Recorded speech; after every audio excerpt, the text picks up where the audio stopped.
Okunguye esimshumayelayo siluleka wonke umuntu, sifundisa wonke umuntu ngokuhlakanipha konke, ukuze simise wonke umuntu ephelele kuKristu. Engukuthandelayo futhi ngilwa ngokusebenza kwakhe okusebenza kimi ngamandla.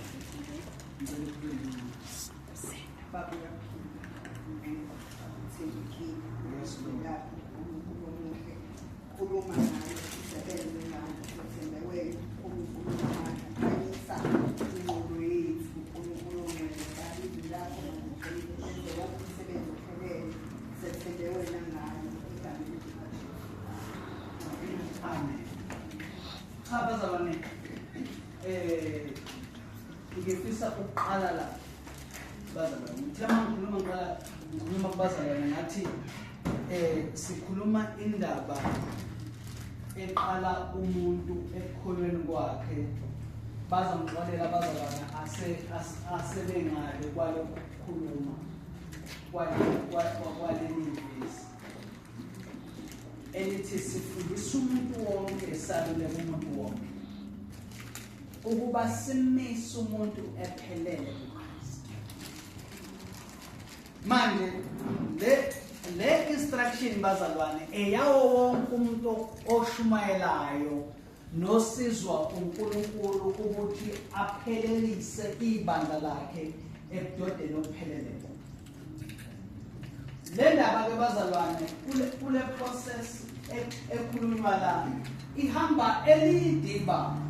Yilapho ke bazalwane engithi khona lokhu kukhuluma kuyaveza ukuthi indlela yethu yasenkosini akuyona into efuniselwayo. Ngamanye amazwi uNkulunkulu une-curriculum yethu sonke nendlela eza kuye eqondile engafuni ukuthi umuntu ahambe kuphela. uNkulunkulu ekhipha umuntu eGibhithe isizwe sakhe, babazi oNkulunkulu bonke nezithombe zonke ezazikhona eGibhithe nezo bazalwane. Amen. Noma ngihlehle sizoya kuyo nje i-detail bazalwane. uNkulunkulu ekhipha ezi-introducer uAbraham, emkhipha ezweni lokhokho bakhe nebazalwane phesheya komfuli eFrate. Nekhumbula lo ndaba. Amen. Uma emkhipha lapho bazalwane umkhipha efuna ukumfundisa uNkulunkulu. Kunamazwi engike ngakhuluma mangikhuluma nabazalwane ngithi uNkulunkulu lwesimamukela uyafuna.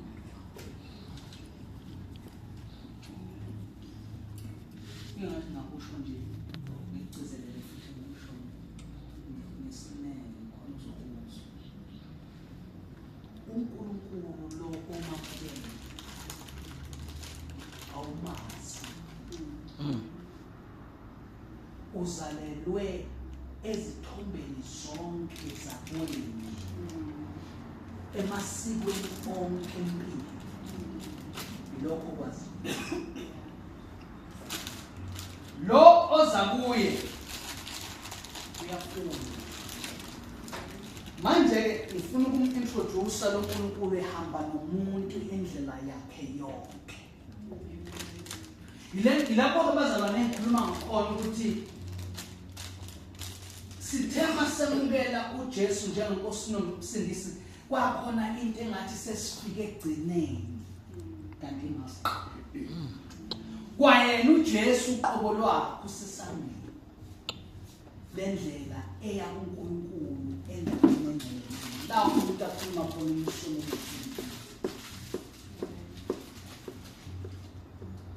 Manje ke ithi ke into uma sizokhuluma lento sikhulumayo bafowethu sikhulume sakujaha sikhulume sakunjani ngeke senze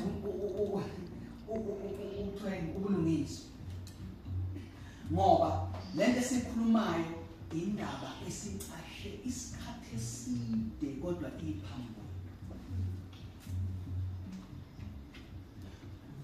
and ukucasha kwayo udeliberate ngoba isitha siyimele ukuthi ihlale ngecashile kubo bona sebekhanyisela.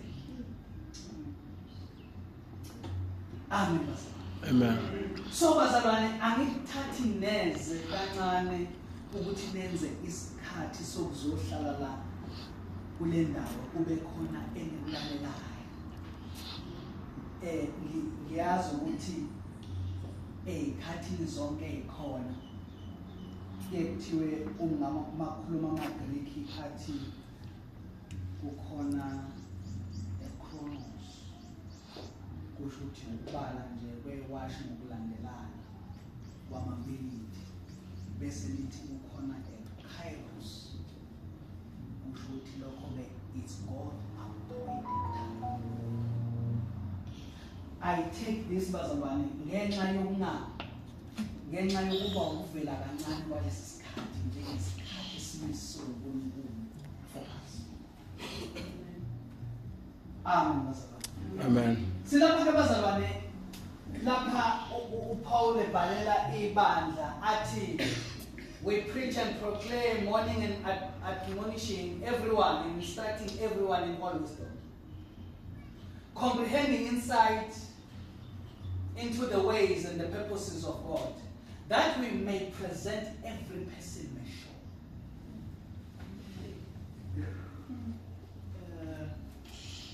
Ngiyabonga ukuthi ukhona ingcebe eyifundisayo ukhona abazalwane abashumayelayo lapha phakathi kwethu.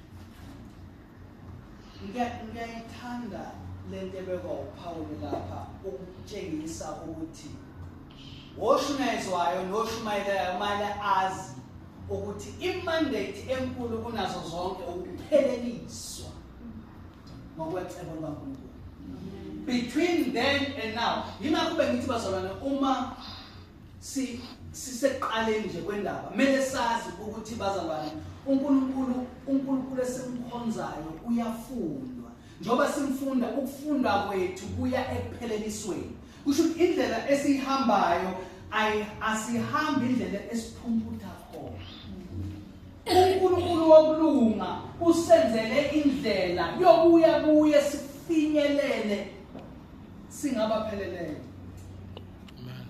Elithi uma ekhuluma ngomlomo kaMprofethi uEzekiel athi kukhona isikhathi esizayo lapha amafutha ayosuka ehlahleni ayibani. Ngaleso sikhathi ngiyawubhala umthetho wami ezinhlizweni zabo kungabi likhulu ukufundisa umuntu. Amen. That's the end game. Uma kukhuluma ngamafutha abazalwane ngiyabona kukhona angazi noma ninabeleni mangibeka i-display i-topic yami namhlanje bengifuna sikhuluma ngayo ithi decoding types and shapes. iBhayibheli uma libuka iBhayibheli leli libhalwe ngethunzi nangemfuziselo nezaba zabana. Amen. Manje uma sikhuluma indaba yokuthi umuntu akafunde kusazokwemela ufunde i-biblical literacy nezaba zabana. Amen. Ukuthi uma iBhayibheli likhuluma ngalokho lisho ukuthini. Angithi sikuyo le ndlela. Amen. Ake ngihlele ngikhulume ivezana.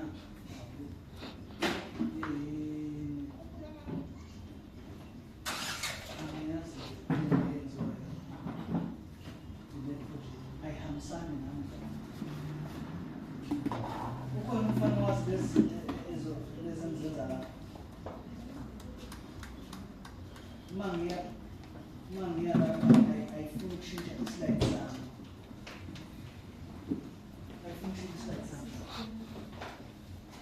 Okay, angiqhubeke bazalwane. Impengelo yami namhlanje inkulu kakhulu.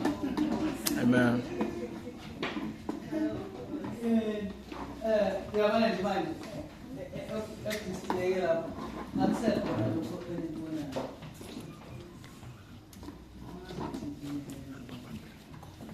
Uma ke bazalwane angiqhubeke ine-interest of time. Uma uIsrael ephume eGibhithe uNkulunkulu uintroduce indaba yeTabernacle. iTabernacle uma lichazwa ngokwe-design yalo bengifuna sifunde wonke umuntu abe la engikhona.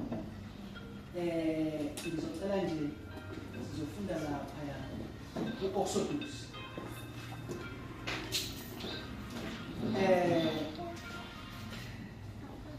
Ngicela u-Exodus 30:20-21. Simengelela abazalwane bonke besangena egameni likaJesu.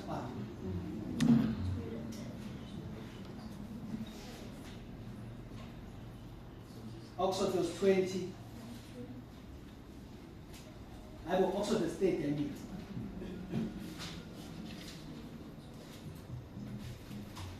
Amavesi amabili lapho ngenxa ukuthi siyagijima.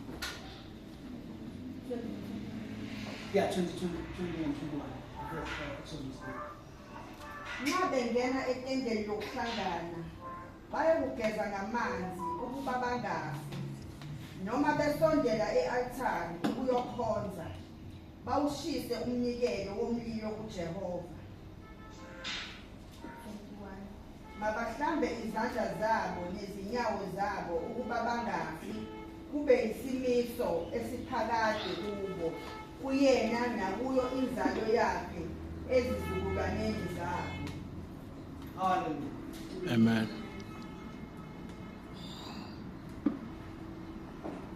Lokhu ngiyilwa nje kancane ngoze ngikwini le ndaba noma singaba ke i-display nje iTabernacle ne-design yalo lonke.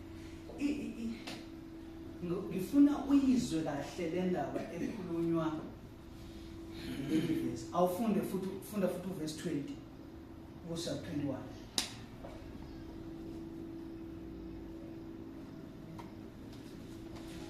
Nxa bengena etendeni lokuhlangana bayakugeza ngamanzi ukuba bangafi, noma besondela e-althari ukuyokhonza bawushise umnikelo womlilo kuJehova. Mabahlambe izandla zabo nezinyawo zabo ukuba bangafi, kube isimiso esiphakade kubo, kuyena nakuyo inzalo yakhe ezizukulwaneni zabo.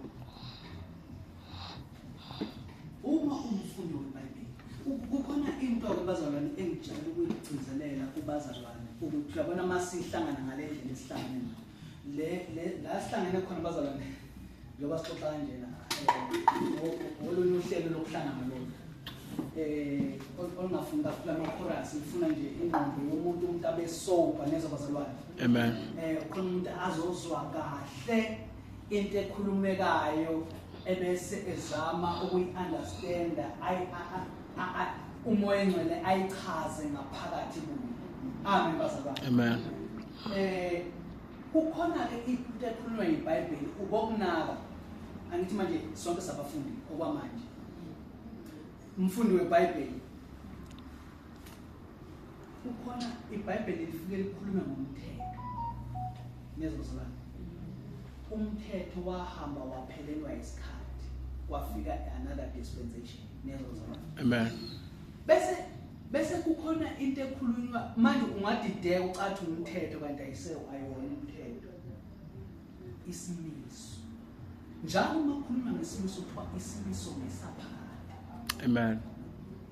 Sekumele ke uma umfundi weBhayibheli ukunaka ukuthi isimiso saphakade kanjani. Niyezwa bazalwane? Amen. Ngoba uma ithi isimiso saphakade kusho ukuthi siyakufaka nawe. Kodwa wawungekho ngalesi sikhathi ukukhulunywa. Bakhumbula abazalwane hayi kodwa ngisazi ngisakhulula imbazalwane. Abazalwane bakaMasha uNkulunkulu wabayihlupha nje impilo yami leyo mhlambe almost 20 years ago. Ngangashumayela abazalwane phakathi kwabazalwane ngikhuluma ngomthetho nesimiso. Bazalwane kuhlukile.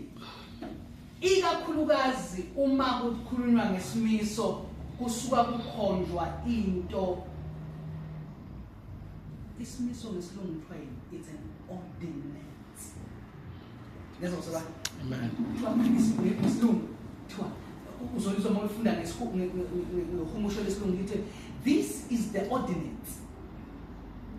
Kusho ukuthi ngamanye uhlele engilimisayo emhlabeni as long as men remain. Ngithema ngikhuluma abazalwane ngikhuluma ngethebenekele uma lidwetshwa ithebenekele la ongenwa khona esangweni kuthiwa it's an entry or it's a phase of atonement. La ekuqaleni khona nje la umuntu mayengena khona ukhulunywa ngokuphenduka.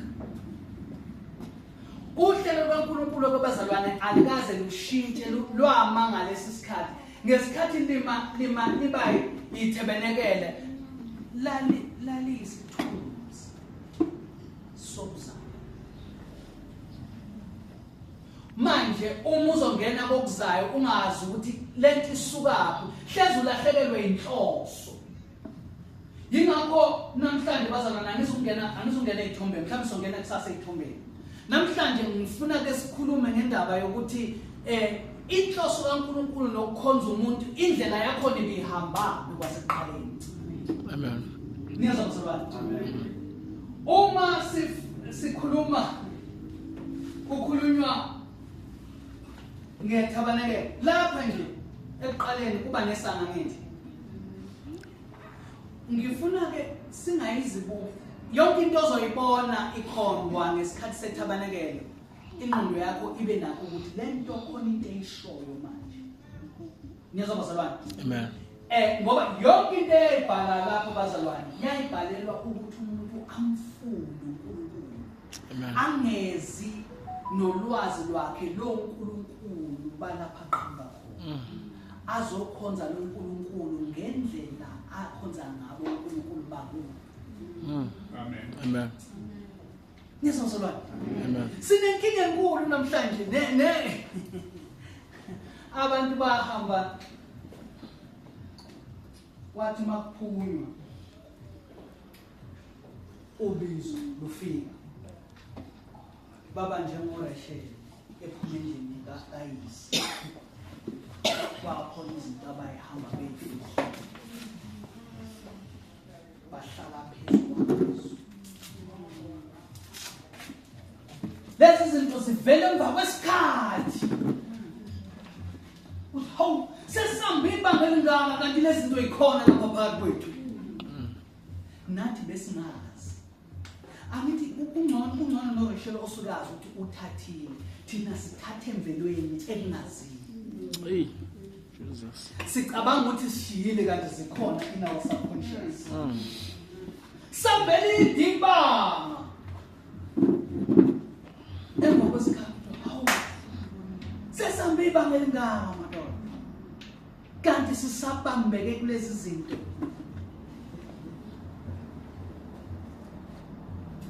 Njoba ngichazile nathi okuningi kakhulu mhlawumbe ngizogcina nginile zokungizama.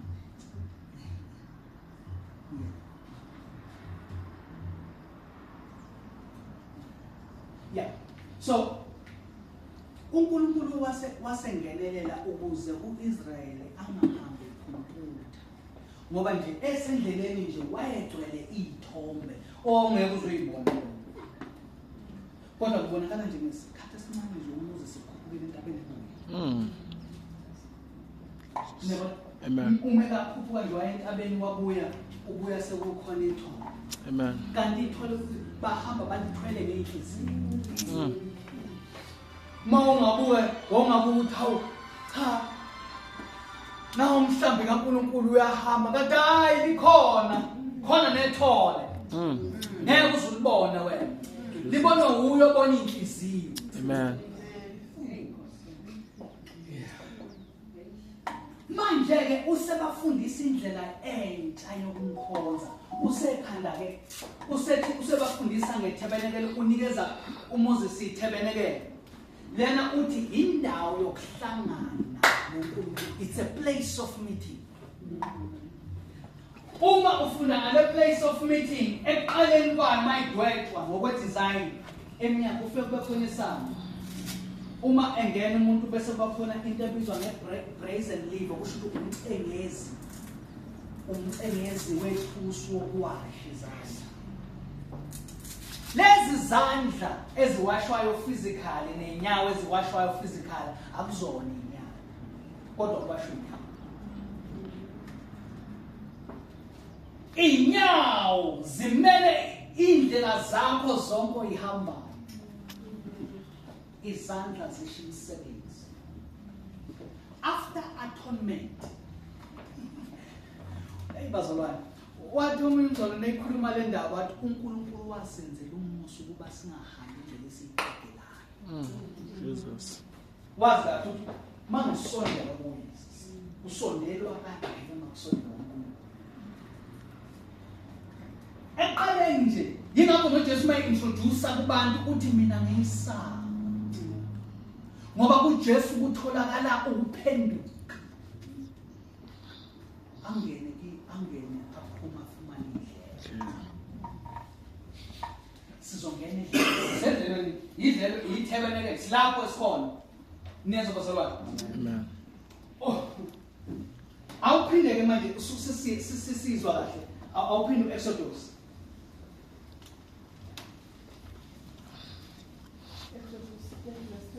Yes.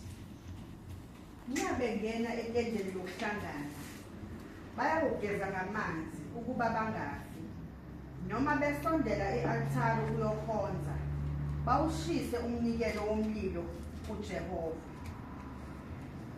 Ngamanye amazwi bazalwane, uNkulunkulu befuna kugcizelelwe impurity ekhona. Uyabona lokhu kuhlanzwa kwezandla nokuhlanza emva kokuba uphendukile.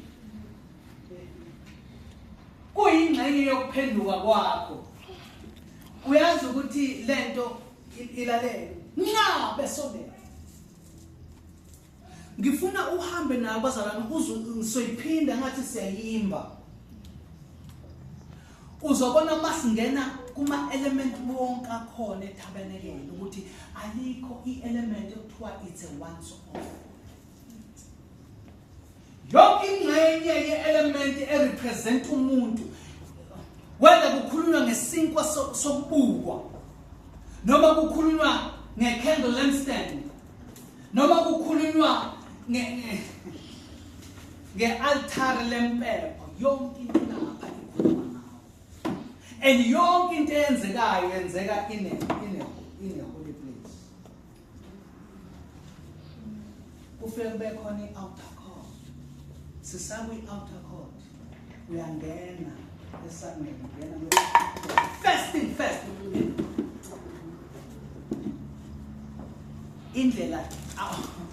Indlela yakho iya. Angithi bazalwane ngifuna siyisuse lento ekuthenini ikude kakhulu masayibuka ezingeni lobupristi buka Israel. Ngifuna uyibuke njengompristi wena. Ungaseyena umpristi uAaron kodwa umpristi uMuqa. Hey bazalwane. Uma samba endleleni ngobude bendlela, we have lost the relevance of purity of our gospel.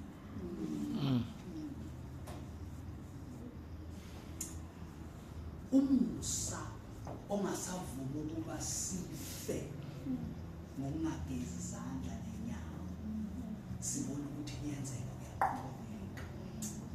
Saze salahlekelwa uvalo lokuthuthumela okukhonza uNkulunkulu nenhliziyo engahlaselekile. Amen.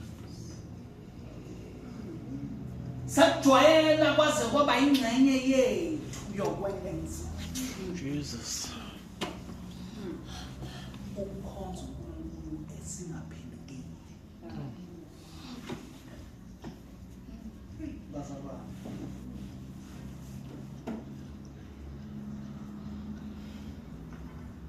Umcengisi. Siyagijima. Sizama ukukaptureisha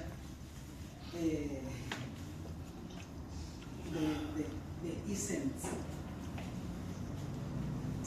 Siyakubazalwana, sisihlabeni somuthi. Amen. La siyakhona. Siyokhuluma ubuso nobuso noNkulunkulu.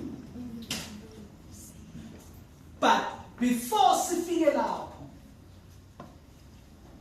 kunama steps. Angeke ngisho noma ungakhuleka uthandaze ukhalile indezi. Uyazi uNkulunkulu uvele wenzeni?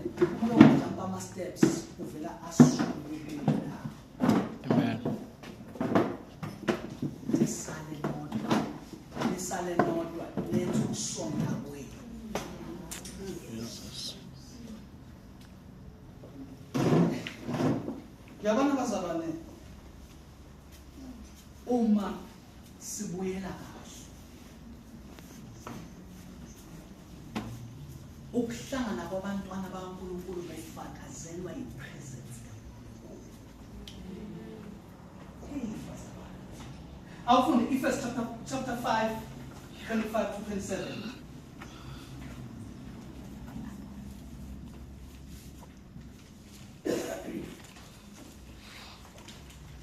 Let's go.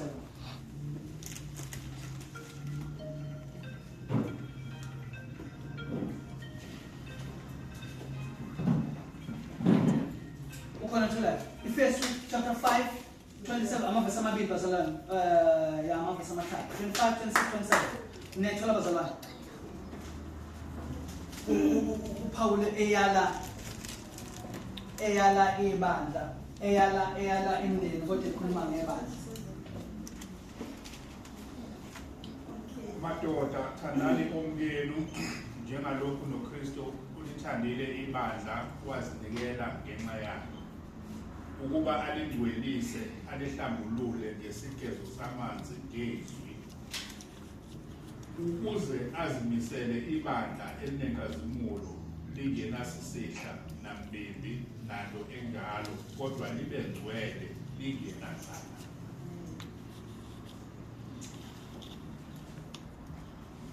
Ngiyakhumbula ngithe uJesu ungasesangweni kwitabernacle.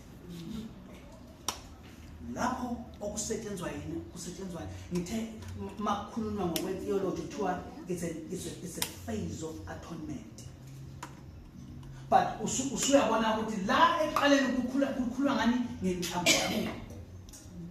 Bese kuthi wenza njani ke? Lowo mcengezi wasendulo othi uma ungena endaweni yokuhlangana ufica umcengezi brazen lever. Umcengezi wethusi. Bese lithini iBhayibheli? Uyalibheza ibandla ngesigezo samanzi. Asikafiki sibiphatho.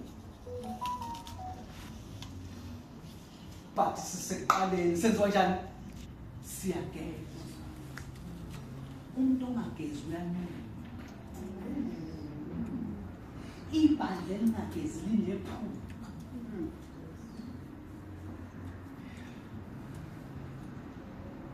Akusholona. Nezona bazalwane, kunezinto ngithema ngikhuluma ngathi sikhuluma typology. Sikhuluma imfuziselo yezinto ekhuluma izinto zokomoya. Ukwazi ukuthi uma kukhulunywa ngalento kukhulunywa ngani. Lowo mcengezi wethabanekele namanzi. Umela amanzi izwi. Manje angithi ngiyabona njengoba nihlezi lapha. No, bahle. Christmas.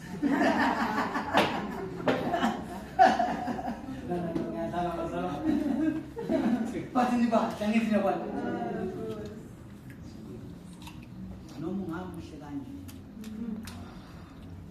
Ngoba ku-quarter past 12. Masithi 6 o'clock kumele futhi uphinde ugeze. Isimiso saphakade sabo bonke abakholwayo.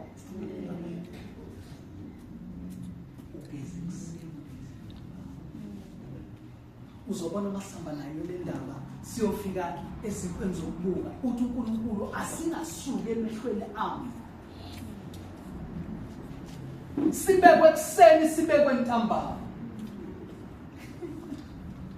Nayo geza.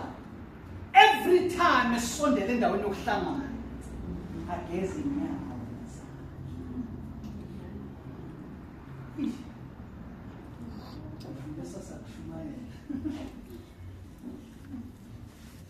Akisifunde ukuze kube njani bazalwane ukuthi akusondeli libimbi.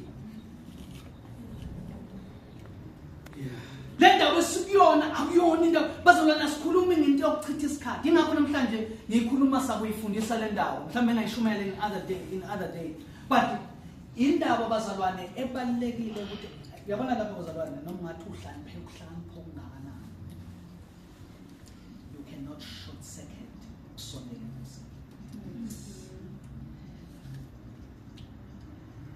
Kune-order.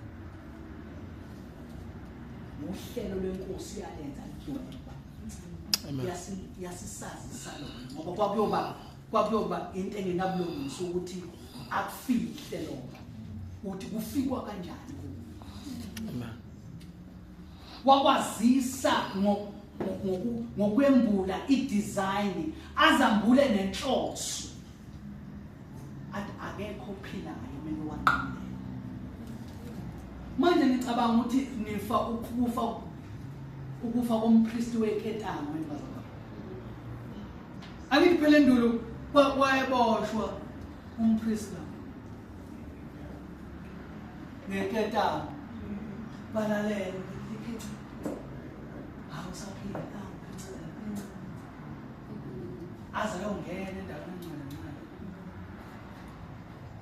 Yothi kungazwakala ukuthi hayi sekunesikhathi okuzwakala into ekhemekile. Lesson don't forget that. Asinayo lo mechanism thina. Ufa simbona sinomboni umuntu. Lifa liphila ibandla silibona ngathi liyaphila kanti alisinalo nobuye. Ngoba ukuphila kwalo kufakazelwa ubukhona bakhe ilona Ketanga elikhecezayo emishini. Ungongcwele ilona Ketanga elifakazela ukuthi uNkulunkulu konke sikwenzayo kumnathi. Ngithe bazalwane akukho ukunqamulela ngendlela esikuyo. Inkinga yebandla namhlanje ehlula enzima kunebandla lasendulo eyokuthi endulo babebona benenza bazonqaba akusaphemezeli akusazwakali movement bese bedonsa ikhedaba. Namhlanje kubonakala ngathi kuyaphila konke nento besijwayele ukuyenza iyaqhubeka futhi iyenzeka ngithi ngiyazwa bazalwane futhi nje akukho lutho ozocabanga uzi kanjani kodwa la abanamehlo nendlela kukhona indaba esixoxa nabazalwane ePretoria few weeks ago. Umoya ngcwele beyibeka enhlizweni yami ethi kuloba kaJobe lapha athi uNkulunkulu uyakhuluma kungakodwa kodwa kubabele mhlawumbe kuze kube kathathu. But human beings are always kodwa ngizokuthiwa abantu bayathakanisa.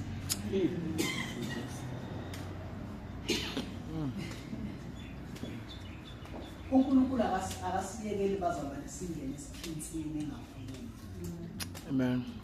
Usebenzisa amathuba onke ngokwezikhathi zonke nezizukulwane zonke. Siqhubeke.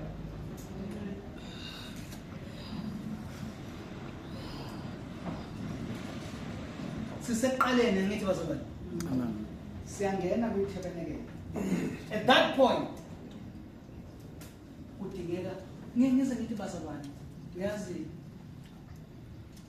kuze kube ngathi kungcono abantu ababamba umthetho ngoba mhlawumbe kukhona lapho asizakala khona thina sayigibelisa imuva asazi ukuthi inhloso kaNkulunkulu kwakuyini. Niyazi ukuthi amaSulumane nje mayesondela for Quran purposes lapha ngasemnyango laphana kubekwa benza ukuthi sabhavanyana lapho washika uthole sebegoqopha qalaphana benjenjani into ezama ukukhuluma ne-conscious mind ngoba umuntu enguwenje umuntu unomsindo umuntu ubhizi. Amen.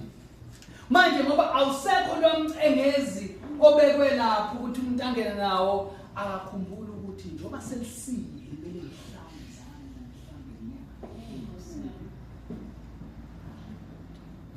njengoba lishona kumele mhlawumbe inyawo mhlawumbe izandla ukuze ngiqinisekiswe ubupurity bukaNkulunkulu noma ngithi ubupurity bokuhlanjululwa nguye uNkulunkulu ukuze ngiqhubeke njalo ngiyidwa. Uyazi to the point ukuthi bazalwane ngendlela ake ngenze statement esithi uNkulunkulu ezisikhathi siqhubeka simkhonza abazalwane siye sahlehlela to our original self okubeni ngabantu but asibonana sizongena masingena kwi element elandelayo yokusondela asafiki yokusondela endaweni engcwele uma singena kuyo yonke into kuthiwa ayigrandwe into fine powder ngoba akekho umuntu noma ayikho into i-element ubuyona in its nature engakhona ukuthi ingene kumkhonzi uNkulunkulu. And makhulunywa ngokuthiwa it must be grounded into fine powder kusho ukuthi kumele ilahlekelwe isimo sayo inikezwe ishepherd. Amen. Asikafiki usasetshenzwa umuntu uzalungisiswe umkhonza akhonza icebo. Bazalwane le asifundela bese sidlula kwi-present day. John chapter 15 2 verse 4.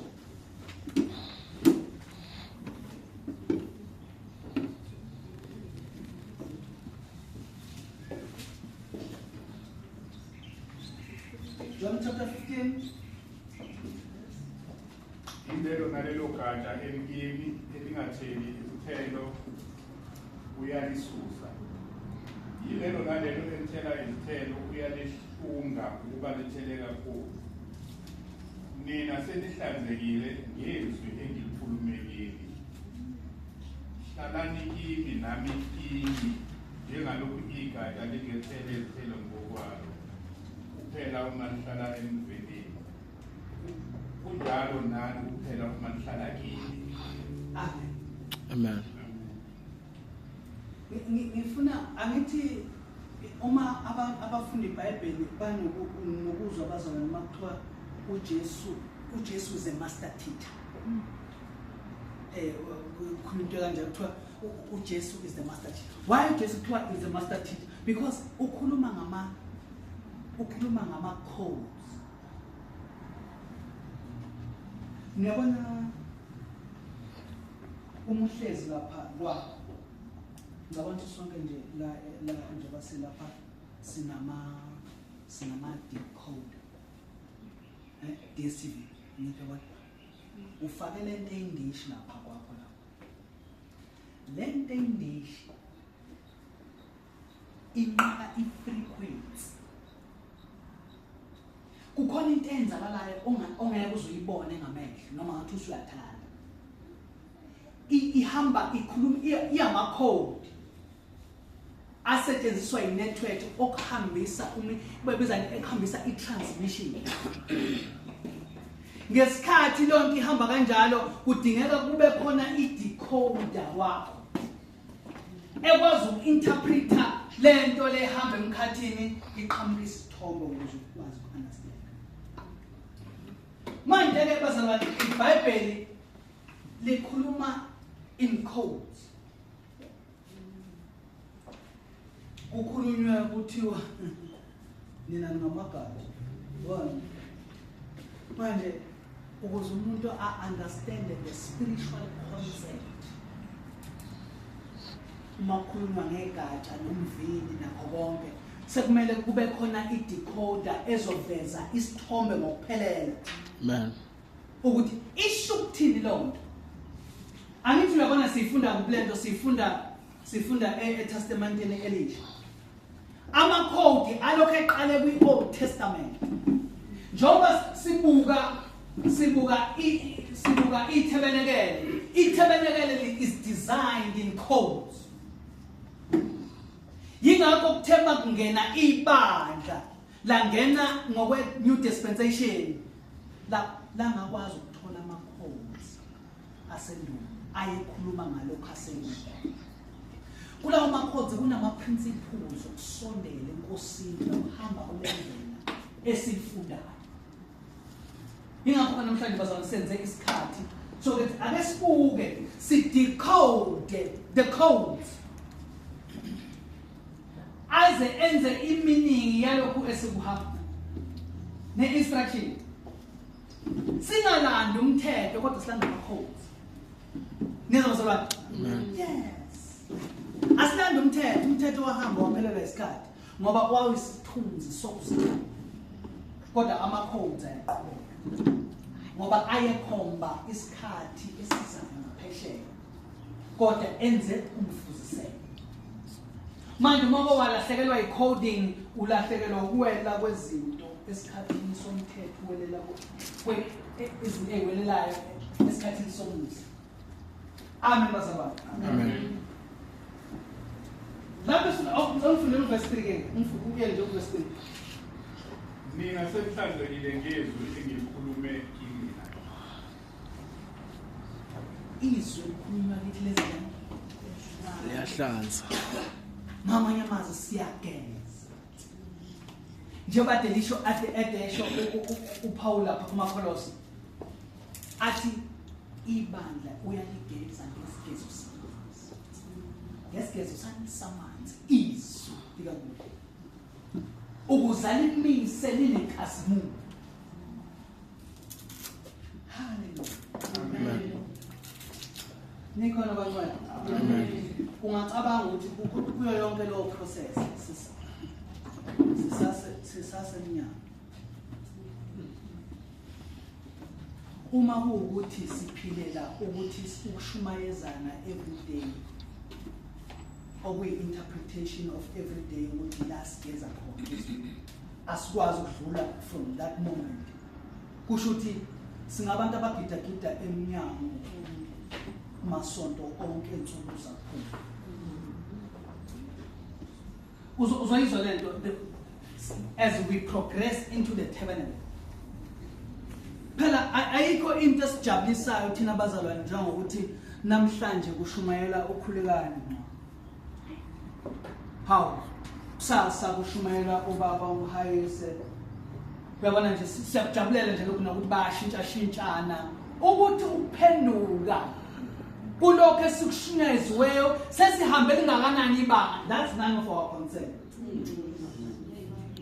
As long as ubaba uMhayise ezobiza umbuyazi ambizele kwezululende afaka ucingo athi khulani gijima zogijimisa ngibeza ibhanoyi ufike, as long as senza leyo mgqiqo isonto nesonto akekho ukuthatha isipho kulokho njengoba uphela lo nyaka. Njengoba kuphela angazi mhlambe if kungaba khona umzalwane osenzela i-stock taking.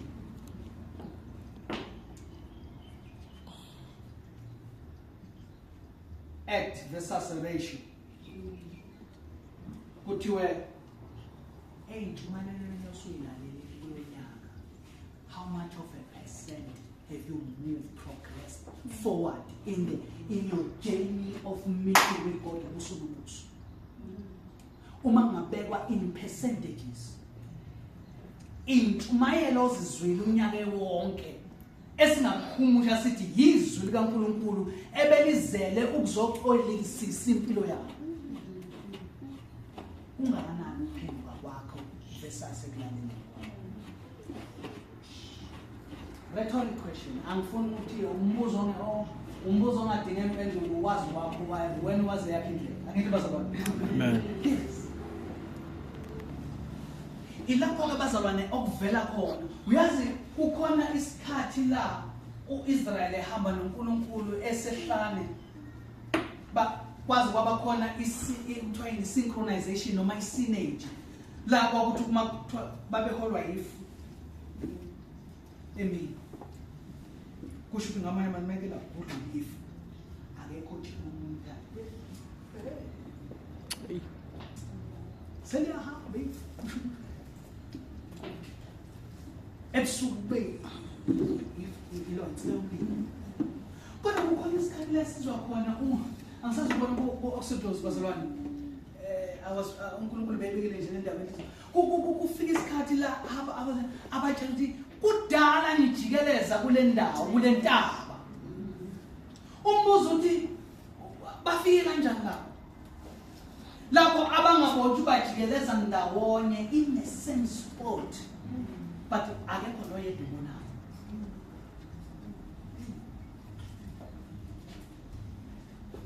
Hallelujah. Amen. Mina nihlanziwe ngezwi. Sisabe present day sisemnyama. Sisempendweni. Amen bazalwane. Amen. Ngokwenhloso sisabe kukhona la sisaya khona. Ngifuna ukuthi ke bazalwane njoba sikhuluma lento wonke umuntu athathe eyakhe icampus yohambo lakhe noma ke sikwenza kube into ecishe ikhombele wonke umuntu abuke nje eyakhe ijeni kulonyaka ihamba nenkosi and stock taking lokhu sikhonze sibheke ithebenekele ukuthi bekumele ngangusula uma kuhamba ngendlela uNkulunkulu akhulumisana. Ngoba bazalwane I had this question bazalwane.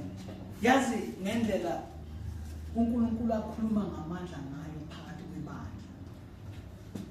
Kodwa uma siqhathanisa nezithelo zokumele zalokho kumele ukukhiqizwe uNkulunkulu ekithi. Akuhlangani bazalwane.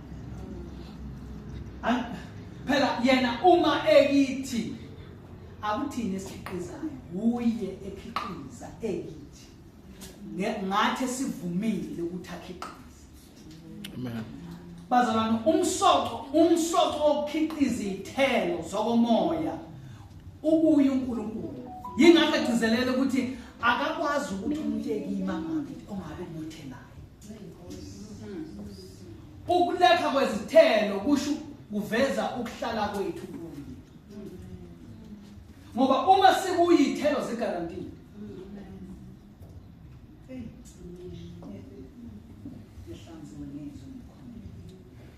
Sikhuluma izinto ezinkulu yabona masokhuluma into oyayithombe sikhuluma sekuyi-mystery bazalwane.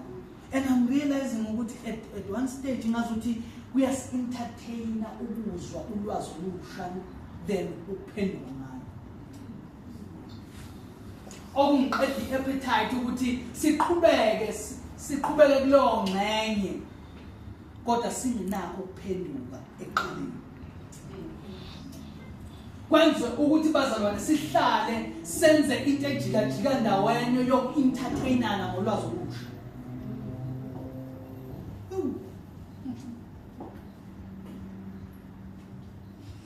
This is a generational message. And it's a serious. Siqhubeke. Okay. Ngifuna ukudlula emcengezeni ngeze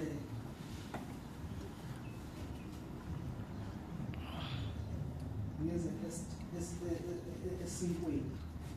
Uma ungena emnyango weTabernacle ngapha angithi ngapha mawungena kwesandla sokuba bese kuthiwa akube khona izinkwa eziwu-12 ezizobekwa etafuleni.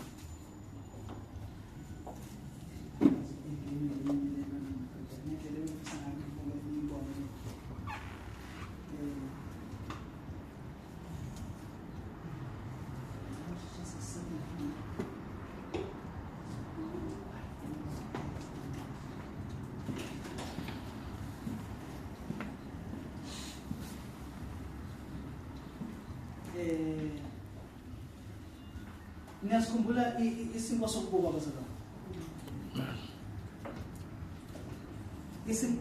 Umyalo onikezwe umpriest. Manje ngifuna ke siye because ngazi ukukhona mhlawumbe angifuna ukuthatha ngazi ukuthi sonke siyayazi le ndaba lezi bazalwane. Ngicela nje sike sifunde Exodus 25 verse 23. Verse 23. Angithi siqala kubazalwane siqala in types. Kusho ukuthi siqala kwimfuziselo. Sambe nayo siyenhlosweni kaNkulunkulu. Ngithe masikhuluma ngale ndaba ngathi unake. Uma ke kwathiwa nje ordinance inake lonto. Kusho ukuthi uhlelo lukaNkulunkulu olumile. Uyazona masithi kuthiwa uhlelo lukaNkulunkulu olumile phakathi.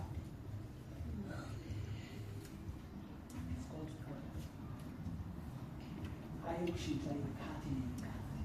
Imini. Okay. Awufunde u23. Uyoze ume lapha ku29. Uyakulenza itafula ngomuthi omtholo. Ubude balo kube izingalo ezimbili. Ububanzi balo kube ingalo. Nokuphakama kwalo kube ingalo nengxenye. 24. Wolinameka ngegolide elicwekekileyo. Ulenzele udini ngegolide nxazonke.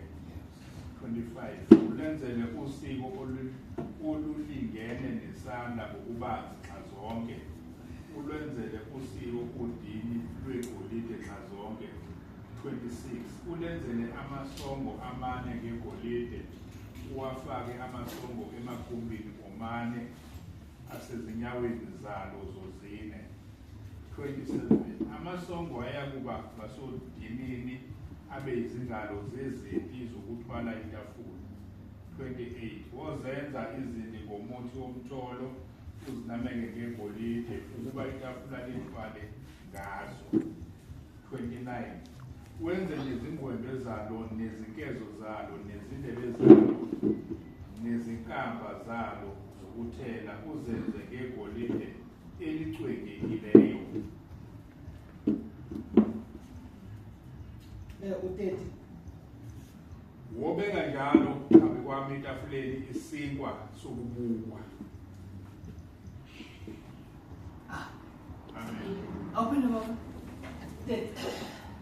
Wobeka njalo phambi kwami etafuleni isinkwa sokubukwa. Manje ngifuna uqaphele nazi izinto ezikhulunywa kule ndaba la. Itafula ngothi isinkwa sibekwa etafuleni nini njalo. Uzobona masifunda kwamanye amavesi kuthiwa asobekwe emini sibekwe ntambama. Isinkwa nezabazalwane. But lesi sinkwa sibekwa in the acacia wood. And not just wood. Wood. Uyabona ke bazalwane. Uma kukhulunywa kuthiwa lolukhuni alokhavwa ngegolide. Leli tafula alokhavwa. Uma kukhulunywa ngegolide lapha bazalwane kukhulunywa ngeGod's divinity. kukhulunywa ngobunkulunkulu bukaNkulunkulu. Neza bazalwane. Leli tafula kulona nje itafula. Amen bazalwane. Amen. Kwathi ukubonenza kanjani leli tafula kabazalwane uma abantu abahumushayo nabamacwaninga kuthiwa leli tafula limele iprovision kaNkulunkulu ngezikhathi zonke for Israel. Itafula lisho ini iprovision kaNkulunkulu ngamanye amazwi ukupha kwaNkulunkulu nokwaba kwakhe nokunakekela isizwe sakhe. Leli tafula base kuthiwa ke lelo golide akoba yigolide elichwengileyo elipure. Amen bazalwane. Amen. Manje ke bengifuna ukuveza le ndawo. Ngifuna ukuveza into ekhuluma ngawe. Nekhuluma ngawe. Kule typology. Amen bazalwane. Kuthiwa ke ziyoba u6 kusho ukuthi bayibeka izinkwa ziba u12 phezulu kwetafula ezikhomba indlu kaIsrayeli yonke. Manje ke bazalwane, before kube khona uflower kumele kube khona ini ukolweni. Akukhulunywa ngokolweni endaweni engcwele. Endaweni engcwele ilapho kungena khona uflower kuphela ophikiweyo. Ngamanye amazwi ithini lonto? Ithi ukuthi isho ukuthi uflower une-ability to flow in any direction oyidingayo. Uflower noma ngithi kuthiwa nesilungu kuthiwa dough.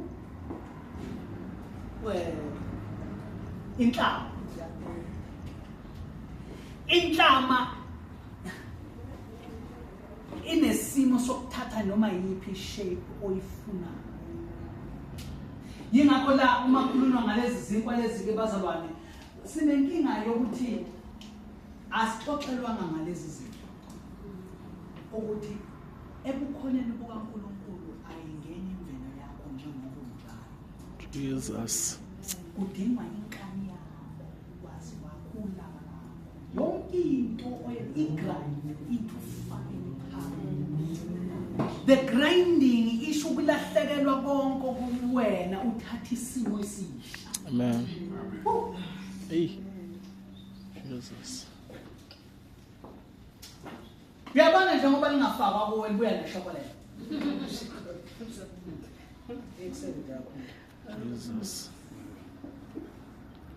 Uyabona nje ungatshelwa umuntu wena.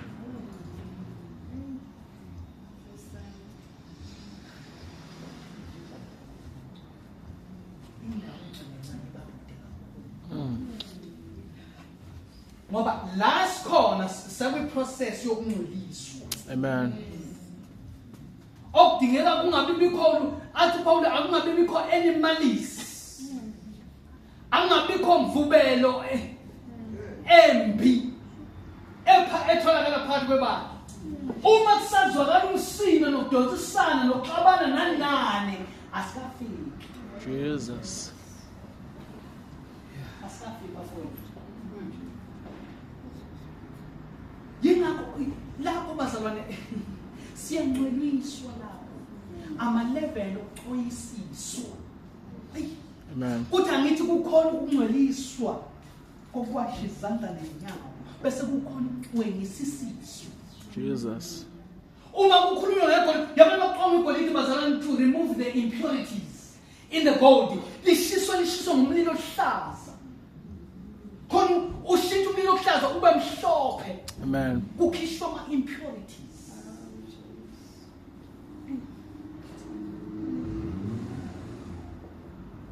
Ucabanga ukuthi ubusuphendukile uphinde qhaqha phansi uphendukile. Jesus.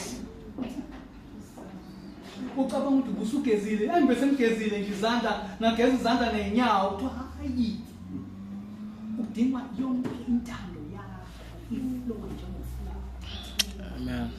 Usuthi hawu bese ngiyena uflower uphinde ubhaka uphinde ufake emlilweni uflower kube yikheke. Amen. Ube yisinkwa. Jesus. And be subjected to the extreme heat. Jesus. Kushintsha umkhuleko. Amen. Usuke eqaleni ukuthi kusiphi isinto esemihla ngemihla. Ushintsha umkhuleko ukuthi inkosi ngenze isinkwa semihla. Amen. Hayi. Kuyazala kancane. Amen. Ushintshe. Yabona makusathi inkosi usiphe isinkwa semihla ngemihla saseqaleni. Jesus. Athi uJesu ekhuluma ngokufezisela. Athi lona umzimba wakho ohleshulwe mina. Lona umzimba wakho ohleshulwe mina. Lena igazi lakho lichithelwe nina. Abazali babe lost lapho noma benza abazi ukuthi benza typology ekhuluma ngawo. Njoba ahleshulwa yena wahleshulelwa abanye. When was the last time when you were broken into pieces to be served to others with nothing in return? If we can do a stock take, Salonya, how often? Ngoba la bazalwane akusona nje isikwa sokubuka sasidliwa abapriest. Neza bazalwane. Lesi sinkwa asona nje isikwa sokubuka sibhakwa nsuku zonke ukudliwa. When was the last time you were served?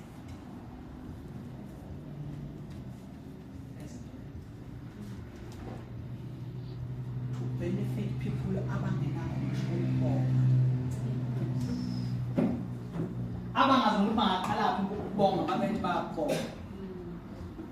Uma usufike kuleso simo abantu babona uNkulunkulu kuwe wena uNkulunkulu.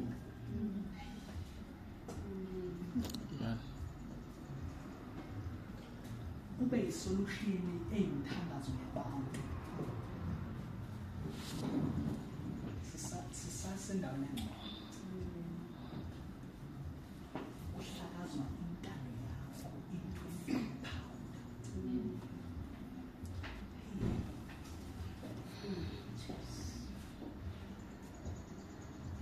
athi uNkulunkulu ngisifuna ekuseni ngisifuna ngizama. Hallelujah. Amen. Nikhona uncane. Amen. Ake siqhubeke. Sesinkweni. Madoda. Ngendlela ebengifuna ukuthi nisibone lesimba kodwa ke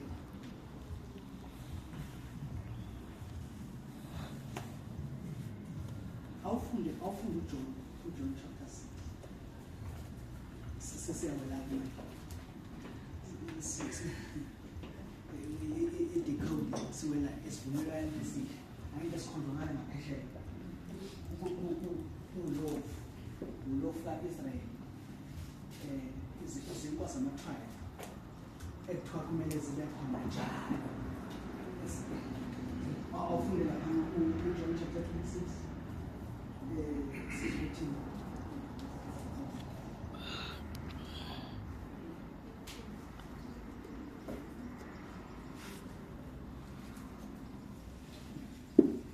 14. John chapter 6, John Mvangeli wasema.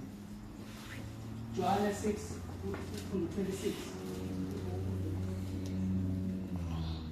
uJesu wabaphendula wathi, ngiqinisile ngithi kini, angifuni ngokuba nabona izibonakaliso, kepha ngifuna ngokuba nadla izinkwa nasutha.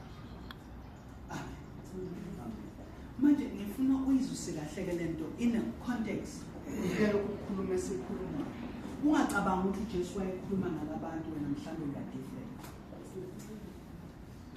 Ngifuna uyibuyise kulo. as long as singakabi izinkwa ngenxa yesinkwa esisidlile kubukeka ngazo ukuthi uJesu njoba simlandela ngokwebenefit yensindiso. Umphindi bezena. Umuntu yethu ithanda ukujula.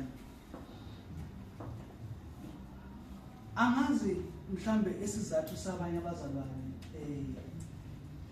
sokulandela uJesu noma sokukholwa kuye. Uma usuyibheka indaba yakhe iyadlula ekutheni ukusize kangakanani. Ufuna yena ube usizo. Ungasalandeli lolu sizo akusize ngalizolo ukuthi ukusindisile ezonweni. Kodwa wena ube uJesu abekuwe wena ube nguye ube impendulo yokuphila. Amen. Nemthandazo yabantu ngawo. Basabani. Kusho ngamanye amazwi uma angifuni uyibuke kude.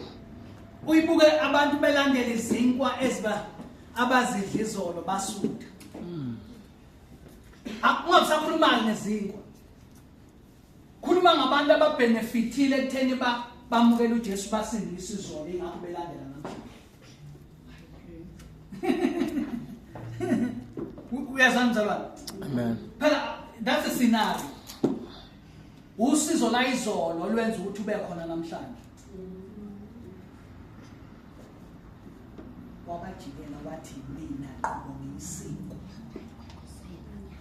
Angilona usizo lwakho la izolo. Mina qobo dlana mina. Udle mina wena uzuphenduke mina. Amen.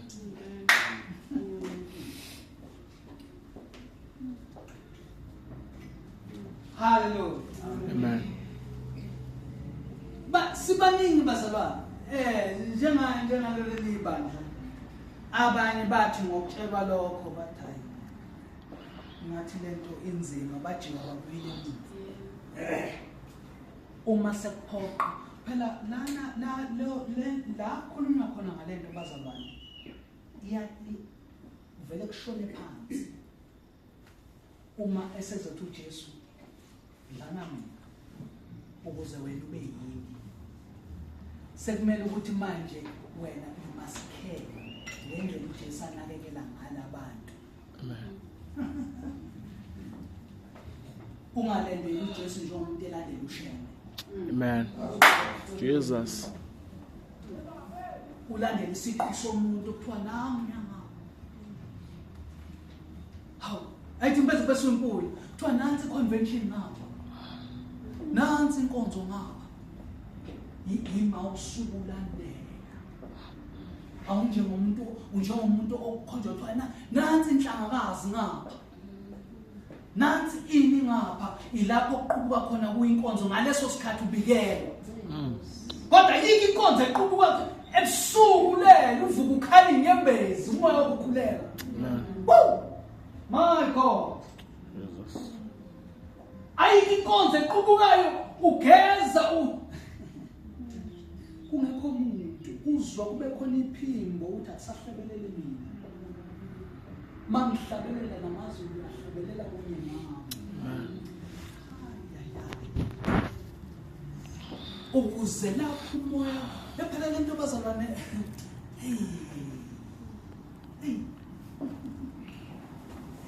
azimele masiswele bafowethu.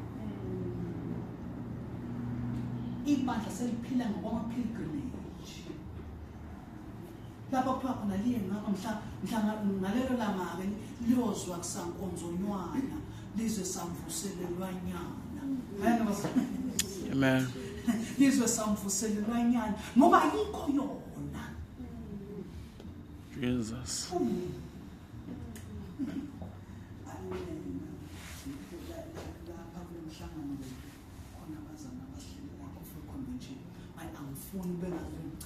Yini ngathi ngicanga ukhona into ekhulumayo engahambi kahle ekhona besichacha. Ngikhomba inkonzo ethi uma sesihlangene. Hey! Kwaba khona ikhathi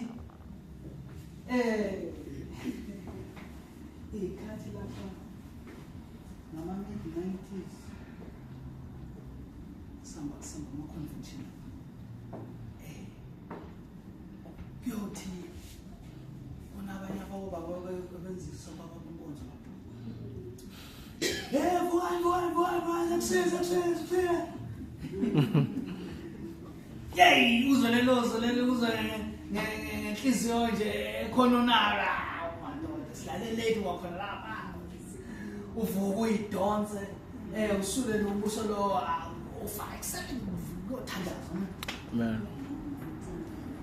Uthi uyezwa uma uphuma eklasini lapha okusala lamaklasini. I remember sisemsini sizakalela nje nami uzohlabelela usisi lapha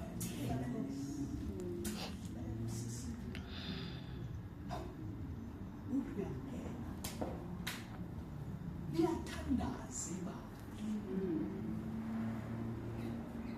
ukangena uzokuminwe i-presence ephapheme kamoya. Amen. Jesus. Jesus.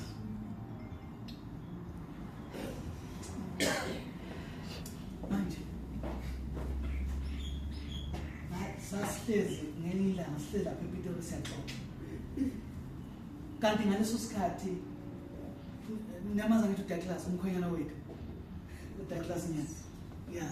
Sasabafana sokusifunda esikoleni ngaleso sikhathi. Uxoxela mina ngaleyo experience le. Ngithi ukhona nawe, ora ngikhokhona. MC ngabazalwane. Angithi ngizama ukuvezela ukuthi it's not about convention or no convention or against what it's about the presence. Amen. Amen. Bazalwane. Uyabona amakhonzo. Kukhonzo bazalwane abazalwane abasihlelelayo inkonzo kuvula iclass lapha kuthiwe umkonzo uqhubeka hambani lapha niqhubeke nithandaza sakuthandazwa 24 hours kuzo open convention. Kwenzelwani kwenzela ukuthi angaveli umzalwane ofisafuna ukukhuleka noqhubeka ukukhuleka akuntshonethi njengezayoni. Uma umthandazo usangama ngoba ukhona into lothandazayo usengene la esingakangeni khona. Amen. Amen. Lothandazayo abaziyo ukuthi iprogression kusho ukuthi usengaphambili kwethu. Uma sazi indlela endaweni engcwele sembona ukuthi usemsondezile usekhona izinto ayikhulumayo singazizwa. Amen. Akangaveli ngomthatheni aqhubeke ngoba usesimusela sonke loba silapha. Bazalwane. Amen. Kona nani ilahleke impilo.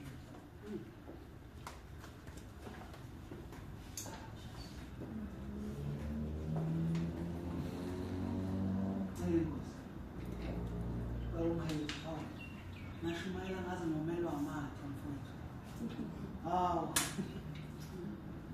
Lutho nje ibhodlelana namanzi ncema ukuthi ngithi na ukuthi na.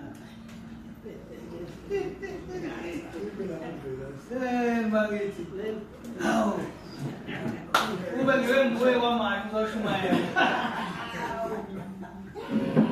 Uyakhapha umqhubeko. Hayi number 1. Nani kwenzela abafundisi cha kwenzela okhuluma. Cha okhuluma abafundi. Ahlangene nokufundisa noma njani. Uma ukukhuluma le, awona ngikhuluma isikhathi eside kangaka. Aya ngibonga. Okay, so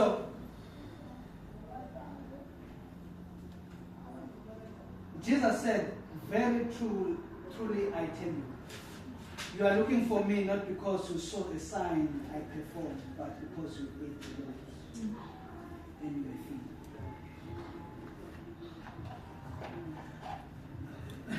Awufuna 32 abona. Uthi 32 ugcina uyoshawa 35. uJesu wayesethi kubo ngiqinisile ngithi kini kwakungesiye uMose owanipha isikwa esivela ezulwini kodwa ubaba unipha isikwa soqobo esivela ezulwini. 35 uJesu wathi kubo mina ngiyisikwa sokuphila ozayo kimi kasoze alamba nokholwa yini kasoze oma. Amen.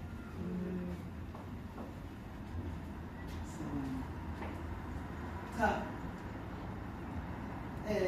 Bengifuna ukuveza ngiveza le ndaba yokuthi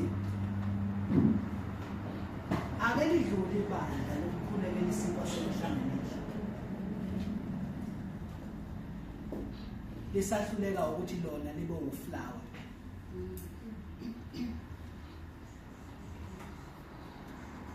Uyabona nje ngoba mangithi usawukolweni njengokolweni olinyiwe ensimini, angisho ukuthi mhlawumbe ngalokho ngikhuluma ukudelela umzalwane noma ngizama ukumvezela ukuthi mhlawumbe uphansi kangakanani ngoba cha ngivezela i-level yokukholwa kwakho ukuthi kuphi. Okusho ukuthi uyabona njengoba usawukuthi ubuso ukuthi wena angeke ngenze into engayifuni mina. I-level yokukholweni bakho ekubizelweni kwakho ukuthi uneyisiko.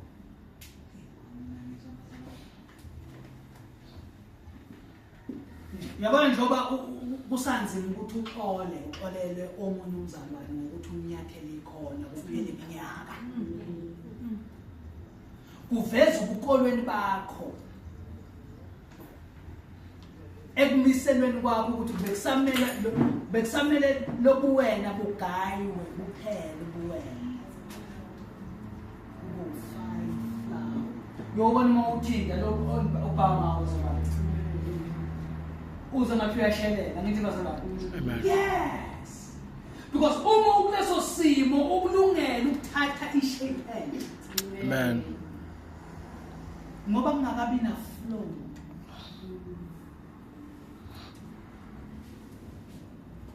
I-flow eza kuwe i-inconvenience. Ngisho i-flow ethi uma ungalalela ukuthi uyimi lo singaba nje. Uyazana mzalwane? Uyabona lo? Lento ethi uyimi lo singaba nje. Umuntu usevela akhulume nje agcina kathanda khona ngingasho ukuthi. Ibe buhlungu inhliziyo yakho kujabula umoya ngcwele athi yes. Amen. The process is advanced. Amen. You are no longer yourself. You are serving the will of the Father. Jesus. We are 26.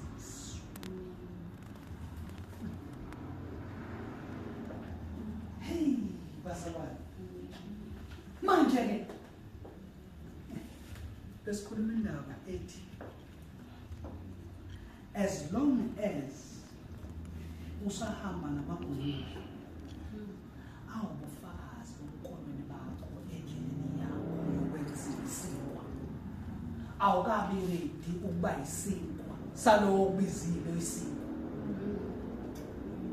Usala ngaseqaleni lapha okuthenini mina ngenziwa kanjani. Akukhuluma kanjani. Angiyenzi into engahambisani nami. Yeah. Mina yabona lento izwayo enobumina obufakazi bobukolweni bakho. Awubizelwanga ukuhlala esimeni okuso. Ubizelwe kwi-fine flower ultimate end game the bread. As yabona ngisho ukuthi bazalwane ngisho noma usufikile flowerweni. That's not the end game. The end game ukuthi usube uflower uphinde uxove kuloko wenziwe isimo uthi usiyisimo uphinde uhleshule esimpweni. Amen. To the message.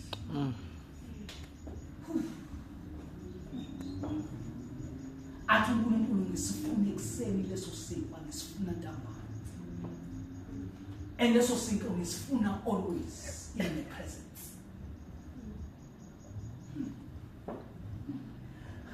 Uyabona lama level engikhuluma ngabo ukuflower nokulawa akakhulumi nangawo aseseqaleni kakhulu. Usekhuluma ngesinkwa ukuthi ngisifuna sixoviwe sabhakwa usuku nosuku. Hayi sayizolo sanamhlanje fresh bread. Hey. Manje angithi lento bengikhuluma bazona ngikhuluma indaba ukuthi nginombuzo ukuthi kwangathi masamba siqhubeka khona la sijompeka.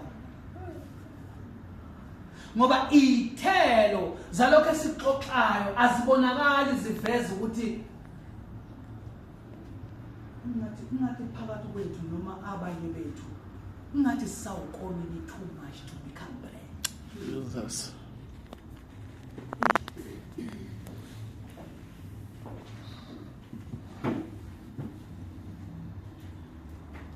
Hallelujah.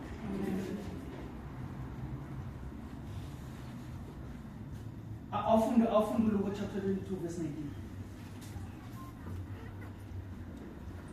Namhlanje sishaya marathon.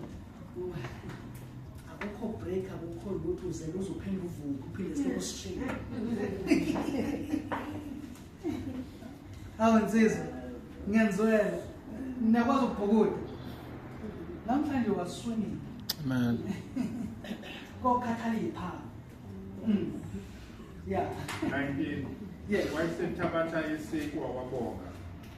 Wasihlepula wabanika wathi lokhu umzimba wami onikelwa nina yenzani lokhu ukuba ningikhumbule. It's a subject for another day. Isahlepula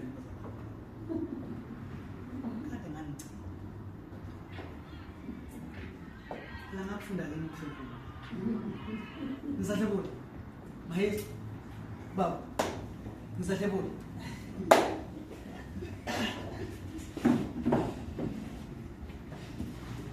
Sale sahlepula emlanzi. Ama early 2000. Sifundiswa kwa DS. Sahlepula bazalana. Baba ephethe uLofo Brown ngaphana kwakuthulitha thulitha wecoke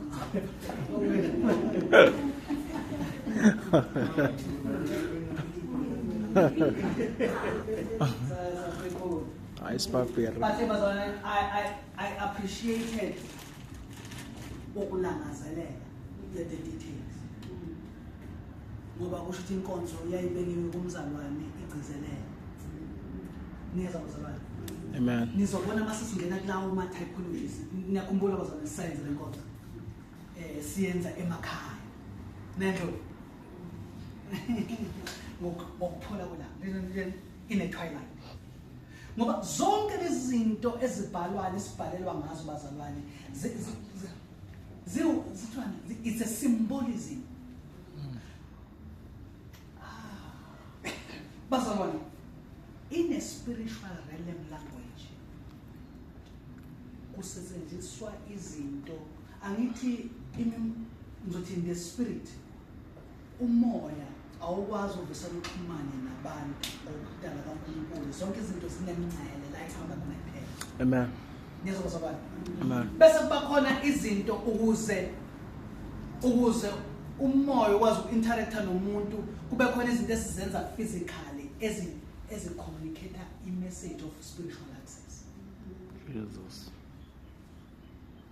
Yingakho ibandla silwa kangaka kulezi insuku ukufundisa ibandla ngokuthi bazalwane ningangeni kuzinto engazazi ukuthi ziqhamuka.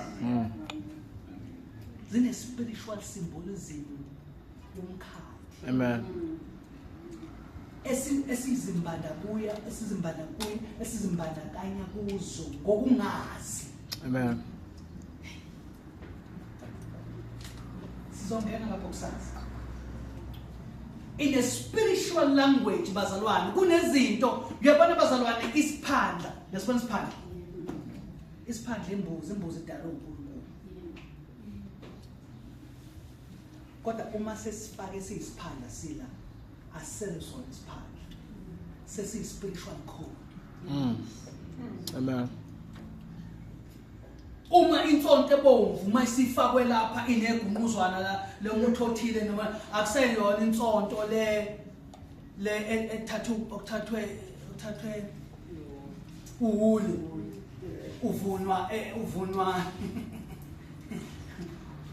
isi spiritual sign. Amen. Eseyenza umkhathi wazi ukuthi une spiritual access kuloya mphefumulo. Hey.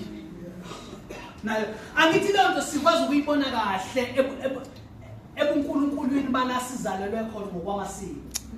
Kodwa masiqhamuka imbucuzela sikwazi ukuyibona. Jesus. Isine education phakathi. Isine evolution of urbanization. Nice. Siqashile. Hey. Selosiza abantu abazama code we-unpack. Jesus. Uthi le nto le noma ingaqasha nge-civilization which is okumhlophe kodwa ngaphansi kwa content yakho. Amen. Uma sesikhuluma lapho kubazalwane kucasuka ngisho kuvuka ibandla liyidefende lonke. Ngoba sisemzweni singaphakathi.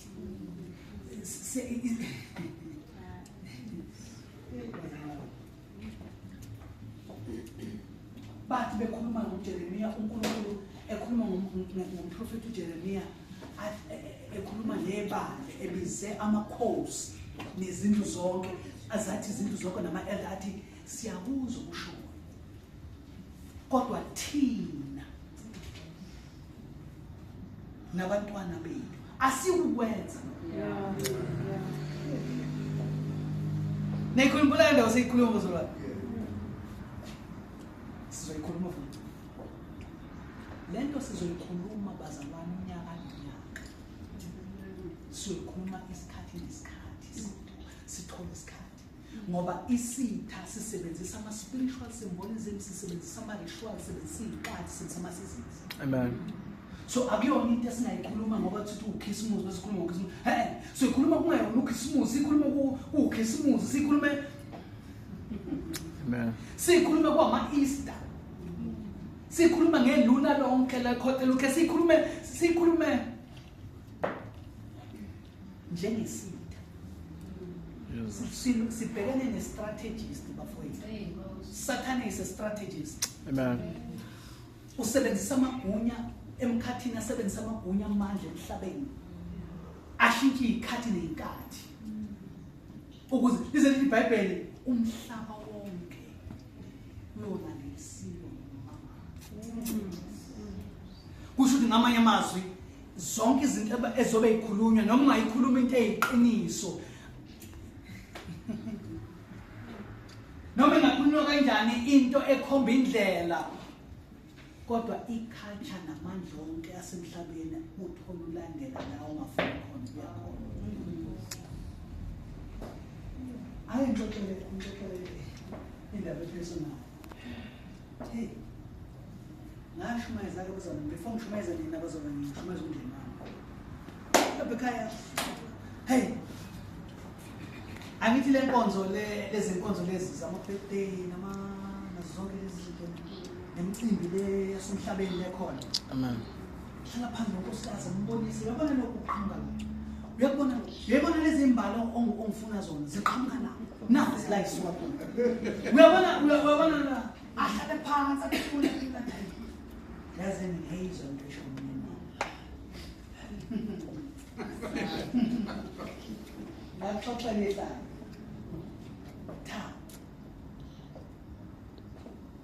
Nithi ngise Pretoria kungena ucingo lithi manje ukhona isihlaba adawu mama manje sicela ukwenzela usiswethu ibirthday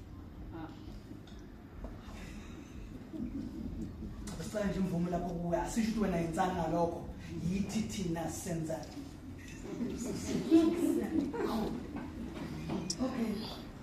Niyibona ke manje ukuthi singicompromise kanjani? Hey. Ingena ngemizwa yozalo, ingena ngemizwa yobunye bomndeni, ingena Hey. uthi uNkulunkulu mayikhuluma noAbraham phu. Amen. Esizweni sakini uphume ngisho endlini kayihlo. Amen. Uyezweni nangibiza lapha. Jesus. Uthi usuphumile kulandela. Hey. Mangivona namhlanje kuseni. Ngabe nali ekhaya. Benzela yena. The fertility goddess came. Just ukuthunaza nje lento. The spiritual symbolism.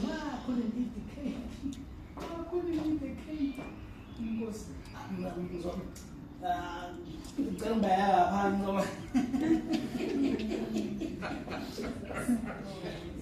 angithi manje obizwe lami ngibizwe nomndeni wami. Hey.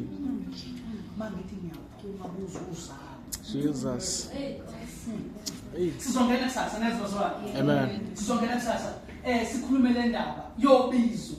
Ukuthi uNkulunkulu kwenza kube lula nje bazalwane. Kodwa namhlanje ngifuna ungena leyo phela. Ngoba siyayikhuluma lento ikhomba indlela ikhomba phambili. Kodwa akunayithelo usuyabona no. Sibukhonza uNkulunkulu emvelweni bethu. Noma ngabe ukhuluma into emangaza kangakanani kodwa uphinde kwakwenzeke.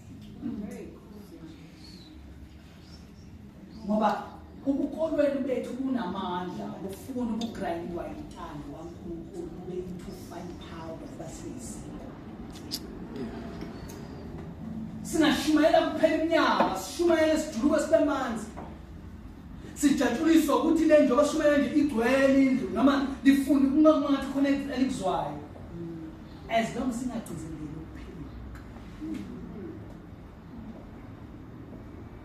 Bafowethu.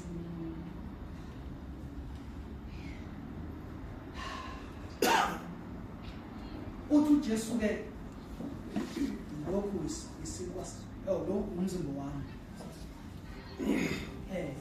Athatha hlepula ngento basabani. Ngikhuluma nje iphasini.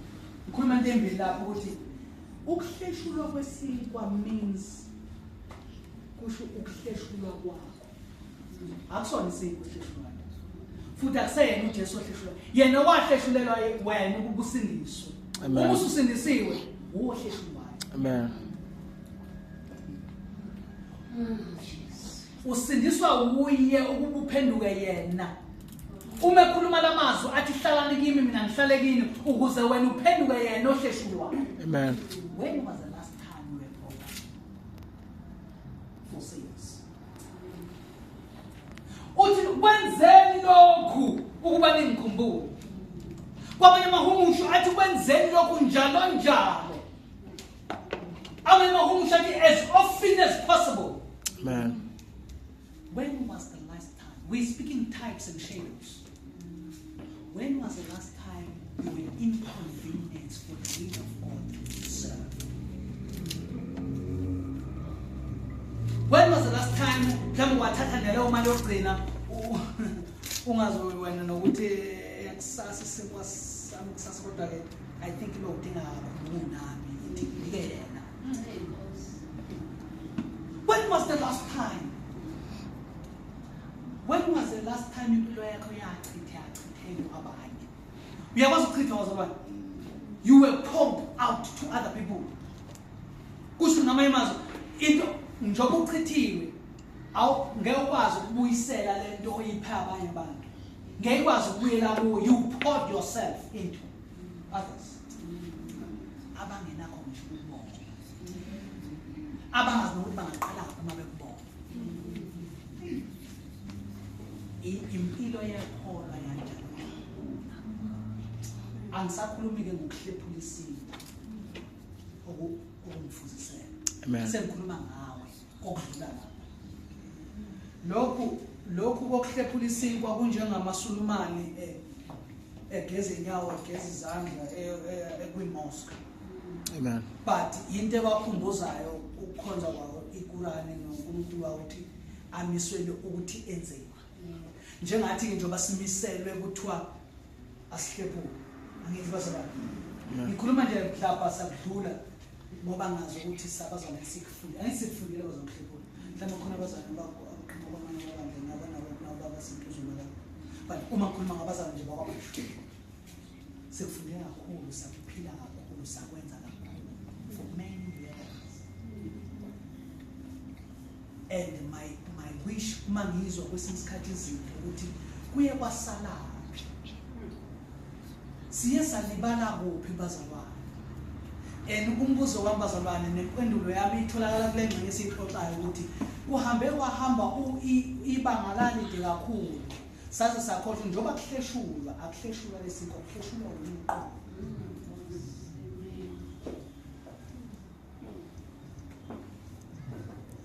Uma sonke sibambe kule ndawo sikuyo kuphela imihlangano, kuphela amaqhaza, kuphela umangalelana, kuphela yonke into bazalwane, kuphela kubuye ubunye kwesaba, kubuye ukuthuthumela, kubuye ugcwaliswa komoya ebandleni, kubuye idirection. Amen.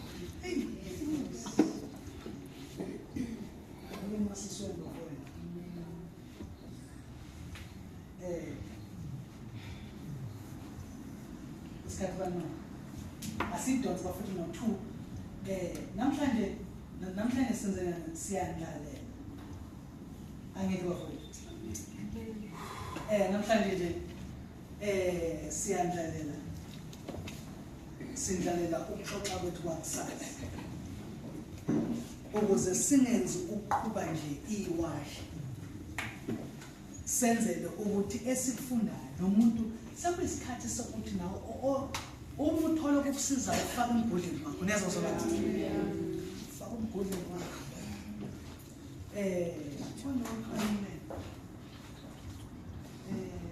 ngiyakhohlwa igama lezulu bayazobaba lapha emuva ngesikhathi sasendulo lapho okwakuhanjwa khona kunqanyulwa yini umkhusi khona into eyenziwa lena igayo ukudla ungaboli ukhoti yeah igayo ufake lona ufake lapho ibophele induku yakho lapho hamba sikuleso sikhathi-ke manje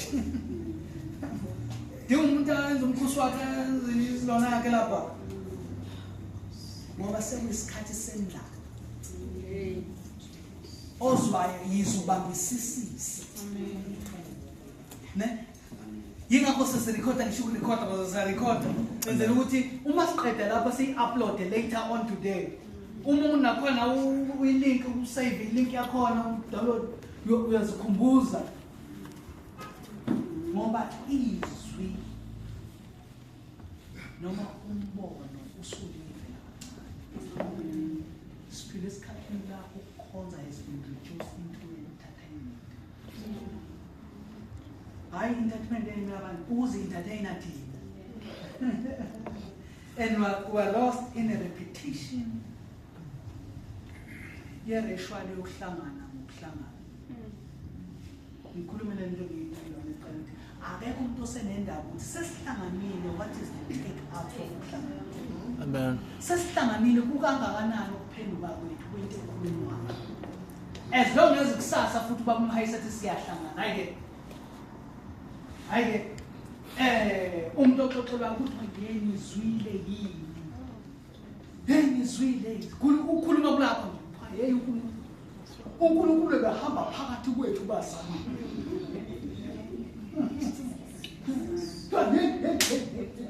Kodwa bedleni namhlanje mawuthi kodwa akekho okhulumayo ukuthi inkosi phamandla ukuphendula ukugcina izwi ukuze ngingoni ulizwe litenteza ngisho usuku wakho ukuthi inkosi ngipha amandla okuzwa izwi lakho nokuligcina ukuze ngingoni kuwe.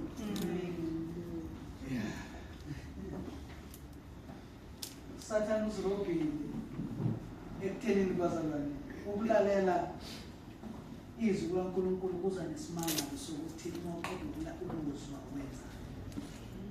Sijabulela ukuthi sizwile thina.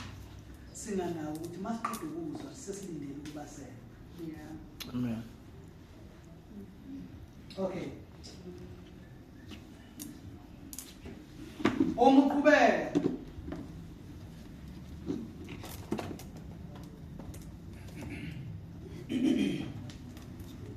Endaweni enqolemoya. Sithola eGolden Nugget. Amen bazalwane.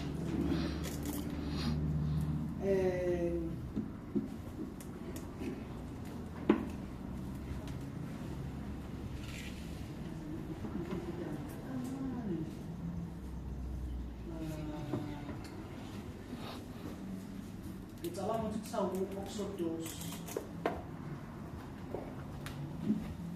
Exodus 30 ekhuluma ngelimestone. Ngiyathokoza la.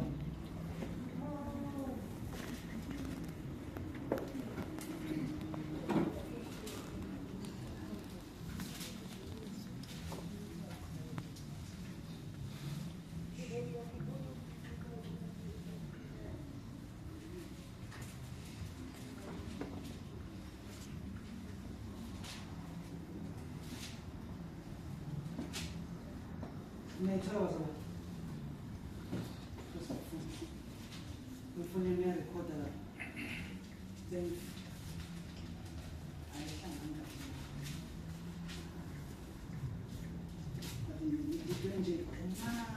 Chapter, but it's verse 31 to 36. Come on, try the first one. The golden lampstand. 32.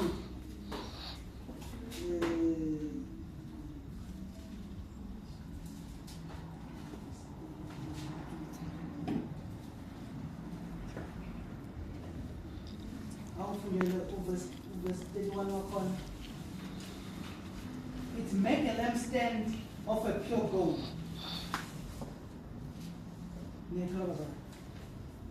Make a lampstand of a pure gold. Ngifuna le ndaba.